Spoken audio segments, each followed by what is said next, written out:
do we re-envision a future of healthcare? People are on self-help. That is, they manufacture their own diseases. I would like to see a day when doctors, before they touch another patient, first fix themselves internally. We evolved a simple device called Jivarasam. You will see miraculous things happening to people. There are specific scientific ways of doing that. 60–70% of them will just come out of their problems, just being in touch with this. I do want to say a disclaimer. One of my friends said to me once, you know how, it's never a disease? It's not even recognized as a disease until the white male gets it. So what I want to say about many of what we're talking about in terms of a more holistic approach to healthcare is the foundation of many health professions in this country.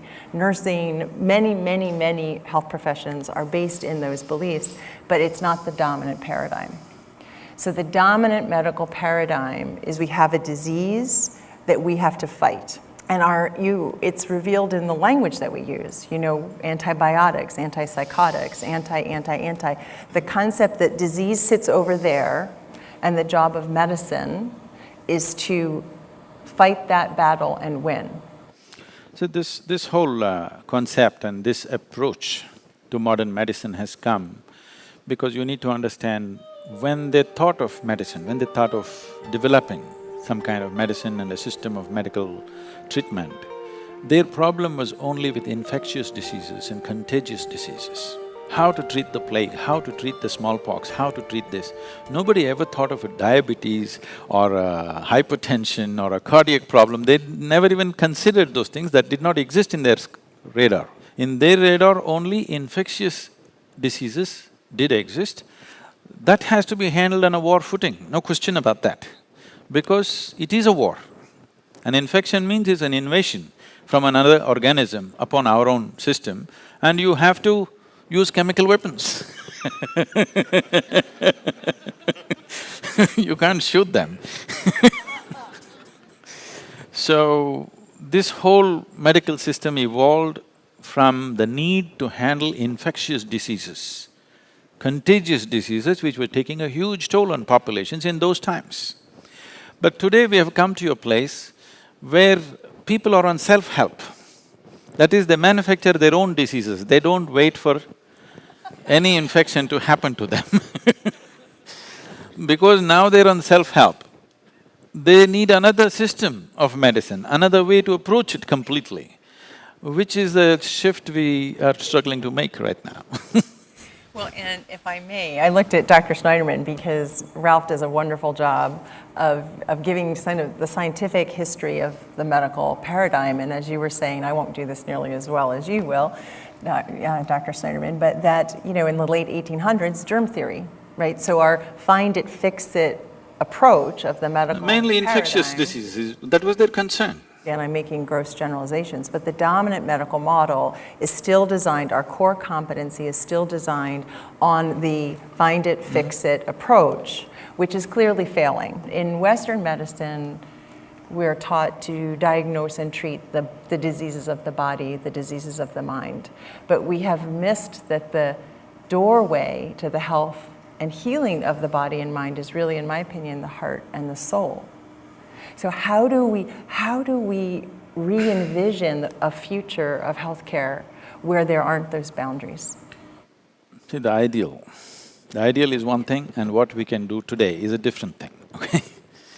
The ideal would be that we look at human well-being, not human health. If you consider human well-being as a composite subject and an approach, then you would consider what makes a human being complete and approach all of them together. That is the best way to do it. But today what can we do, if that's a question? We can only talk about, somewhere having a little… We can't marry them yet, we can only have a date. I kind of like to jump right in. The situation is not ready to simply get them together, no. Because a lot more work has to be done, it's not going to happen in a short span of time. But we can start interfacing here and there. It is possible that hospitals can have a meditation center going within them. And it is possible meditation centers already generally have, but we can make sure that there's a little bit of health center out there. We can start having a little bit of a skirmish right now. Right now, they're not ready for total union because in both the sides, there are too many opinions about each other. Largely, people are not looking at the whole health as such. They are trying to impart what they have studied or what they have grasped. It doesn't matter whether it addresses the whole humanity or the whole human being or not. So, that attitudinal change is not going to happen just like that. Till a day comes when medical education includes all these things, which may make it even longer than the way it is right now. And I would like to see a day when doctors, before they touch another patient, first fix themselves internally before they touch somebody else, because this is all important. When I say this is all important, today sufficient research has gone into, particularly into water, scientific research. And what these scientists are saying is, water has memory. If you give it a thought, it remembers. If you give it an emotion, it remembers. If you give it a touch, it remembers. So, if elements have that kind of memory outside, you can change the quality of water just by touching it or with a thought or an emotion or a hand. There's a beautiful experiment conducted by a 12-year-old girl and a 10-year-old boy in India. What they did was, they read about this somewhere on the internet and they came home and they set up 2 glass pots of water. One room, same water in 2 glass pots. One room they go and express very loving emotions, they touch it, they kiss it, they hug it every day for 10 minutes. Another room they go and abuse it and express all kinds of negativity. Their mother was very concerned, I can't believe they have so much negative emotion in them. They're expressing it to the water. In 10 days' time, this water for which they were abusing and expressing negative emotion, it turned dark. The other water remained just like that. They posted it on the YouTube, you must see it. So, this is something we have always known.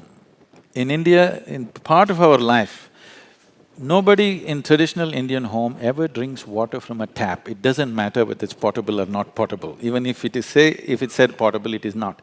What we do is we take a copper vessel or see here they put otherwise always next to me there's a copper vessel or a brass vessel, and they will take it, they'll wash it with turmeric and tamarind and everything in the night, put water in it, they will apply what is considered sacred symbols on it, they worship this, and then only tomorrow morning it is given to your family.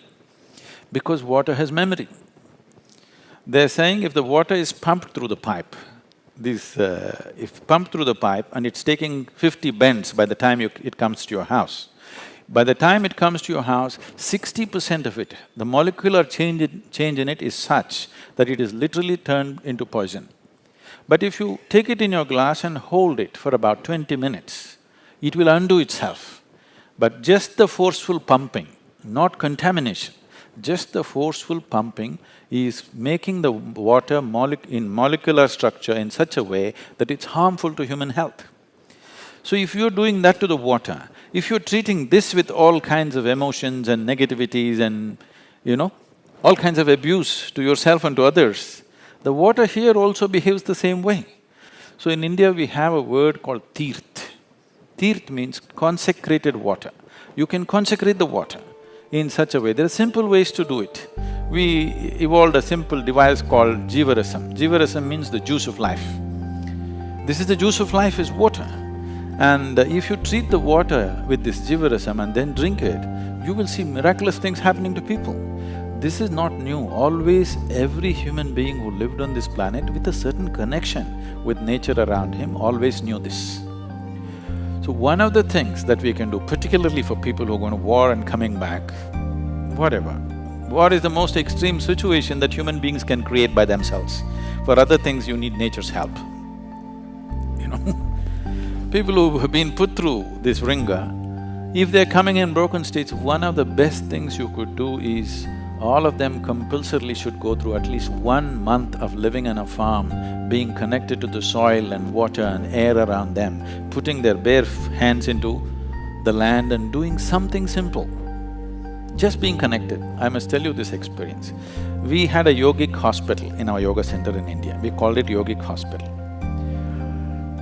We did not want it to grow too much because we don't want to turn into a hospital full-time, we are a spiritual center so we're keeping it low-key. Once when I came here, I spoke and a few doctors, American doctors who were interested, they traveled to India. They came and stayed there for 3 days and after 3 days, one of the volunteers came and told me all the American doctors are up in arms, they want to leave. I said, what happened? They said, it's best that you meet them, they're just off. Then I said, okay, and I went to meet them. Then I said, what's the problem? They said, you said there is a hospital. Where is a hospital? There is no hospital here. I said, right now there are about 60 and odd patients. I said, where is it? Their idea of a hospital is that there must be beds, you must treat sick well, and everybody should be… If you treat them so well, they will not want to become healthy. Where are the patients? I said, they're all in the garden, I put them to work. We give them the treatment and therapies and medication, but rest of the time I put them to work. Whatever they can do, they must do. Above all, they must sit and work barefoot and bare hands with the soil. Just being in touch with the planet, because you're just a drop of this planet, you're forgetting that. What you call as my body is just a piece of the planet, isn't it? If you lose connection with the source, will you not get disorganized? There are specific scientific ways of doing that. If you cannot do any of those things, at least just let them walk in a farm barefoot, work, do something, you will see at least 60–70% of them will just come out of their problems, just like that, just being in touch with